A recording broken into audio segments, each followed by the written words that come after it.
Saya, Cikgu Habibah. Kita ada 72 siri pembelajaran untuk dipelajari. Murid-murid dah bersedia untuk belajar? Jika sudah bersedia, mari kita belajar sekarang. Kali ini, kita akan belajar subjek Bahasa Melayu. Jom kita belajar. Assalamualaikum dan selamat sejahtera murid-murid.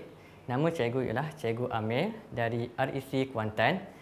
Okey, hari ini kita akan belajar tata bahasa Melayu, kata kerja. Sebelum kita memulakan pelajaran kita pada hari ini, cikgu ingin bertanya kepada murid-murid.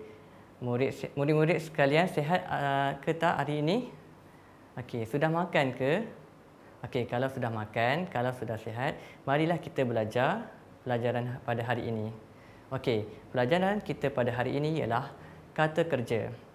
Okey, kata kerja ialah kata yang digunakan untuk menyatakan perbuatan. Okey, dalam satu baris ayat terdapat kata kerja yang berfungsi sebagai predikat. Okey, kata kerja terbahagi kepada dua.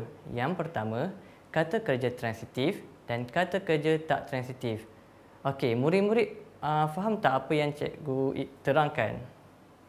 Okey, kalau sudah faham, kita akan pergi ke pelajaran yang seterusnya. Cikgu akan menerangkan kata kerja transitif. Okey, kata kerja transitif ialah kata kerja yang diikuti oleh objek.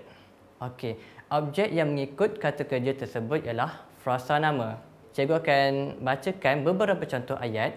Okey, ayat yang pertama, kerani yang rajin itu sedang menaip surat.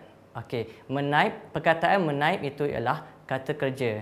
Manakala di sebelah kata kerja terdapatnya frasa nama iaitu surat. Okey, ayat yang kedua, baginda segera memanah haiwan yang ganjil itu. Perkataan kata kerja ialah memanah dan di sebelahnya ialah frasa nama iaitu haiwan. Okey, contoh yang ketiga, ibu hendak menggoreng ikan yang dibelinya pagi tadi. Okey, kata kerja. Okey, cikgu nak tanya, apakah kata kerja yang terdapat pada ayat tersebut? Okey, kata kerja yang terdapat pada ayat tersebut ialah menggoreng. Okey, sebelahnya frasa nama atau tidak? Okey, ikan sudah tentulah frasa nama kan? Okey, contoh yang terakhir, pegawai polis yang mengabaikan tugasnya telah dipecat. Okey, perkataan mengabai itu ialah kata kerja dan di sebelahnya ialah frasa nama. Okey, sekarang cikgu nak tanya, murid-murid sudah faham? Okey, kalau sudah faham, kita akan pergi ke pelajaran yang seterusnya.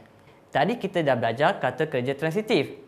Okey, kita akan berjumpa pula dengan kata kerja tak transitif. Okey, apa itu kata kerja tak transitif? Okey, kata kerja tak transitif ialah kata kerja yang tidak memerlukan objek. Okey, cikgu akan bagi beberapa contoh ayat. Ayat yang pertama, gadis yang berbaju kurung itu tersenyum apabila saya menegurnya.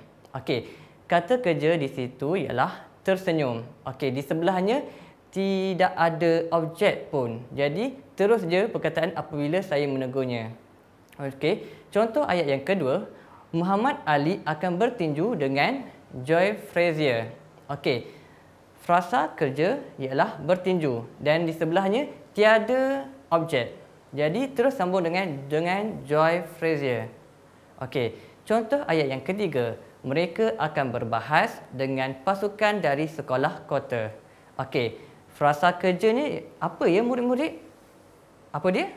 Oh, berbahas. Okey, di sebelahnya ada objek ke tiada objek? Tiada objek. Okey, maknanya mereka akan berbahas dengan pasukan dari sekolah kota. Tiada objek di sebelah kata kerja. Okey, yang keempat, air sungai di kampung itu mengalir dengan deras. Frasa kerja ialah mengalir dan di sebelahnya tiada objek. Dan contoh yang kelima, pokok itu layu kerana tidak disiram air. Dan yang terakhir, dia tertidur di sofa yang empuk itu kerana terlalu penat semalam. Itu beberapa contoh ayat kata kerja tak transitif. Okey, sekarang ni cikgu nak tanya, adakah murid-murid faham dengan pelajaran kita pada hari ini? Mari kita imbas kembali apa yang kita telah belajar.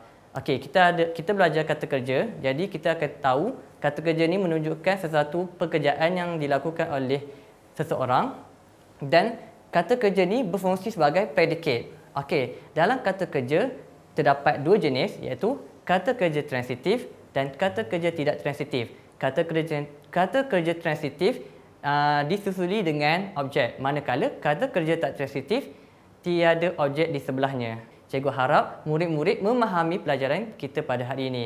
Okey, kita akan berjumpa pada pelajaran seterusnya. Sekian, wabillahi taufiq wal hidayah. Wassalamualaikum warahmatullahi wabarakatuh.